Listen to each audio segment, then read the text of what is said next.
আজকে আমাদের আলোচনার যে স্টাইলটা সেটা আমরা একটু চেঞ্জ করব। আজকে আমরা একটু কেস বেসড আলোচনা করব। ধরা যাক একটা 50-55 বছরের বয়স্ক লোক, যার অনেকগুলো কোমরবিডিটি রয়েছে, যেমন hypertension, high blood sugar, high cholesterol, এবং এর জন্য তিনি রেগুলার ওষুধ খান এবং তার হাই সুগার আগে শুধুমাত্র ওরাল ট্যাবলেট বা ওষুধ, মুখে ওষুধের মাধ্যমে কন্ট্রোল করা সম্ভব হতো।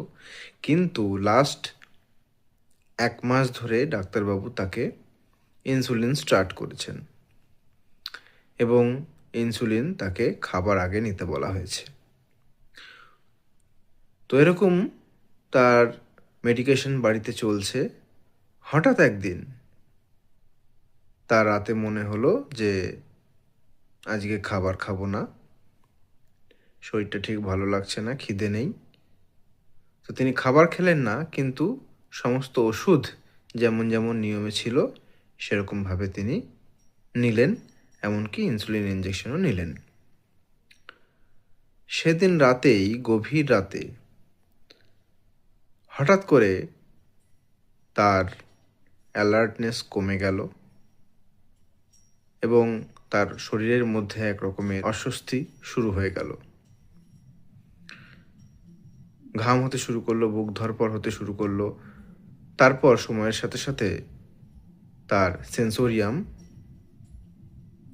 ডাউন হতে শুরু করলো, মানে তিনি একটু তন্দ্রাচ্ছন্ন বা অজ্ঞান হয়ে যাওয়ার মতো হয়ে গেলেন। সাথে সাথে বাড়ির লোক এমার্জেন্সিতে নিয়ে গিয়ে বললেন, ডাক্তারবাবু, আমার রোগীকে দেখুন, আমার রোগীর মনে হচ্ছে স্ট্রোক হয়েছে। এই কেস সিনারিও আপনি যে পেলেন, সেখান থেকে আপনার কি মনে হয় এই রোগীর কি হতে পারে?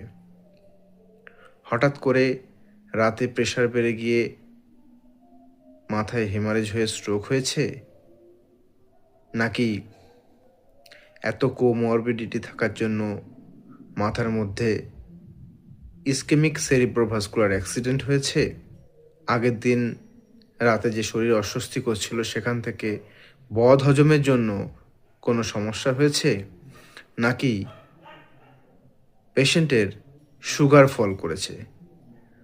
আপনার কি মনে হয় কি হতে পারে সেটি কমেন্ট সেকশনে লিখে জানান। পরে আমি আলোচনা করব যে এই পেশেন্টের কি হতে পারে। ধন্যবাদ। আমি ডক্টর গৌতম বিশ্বাস।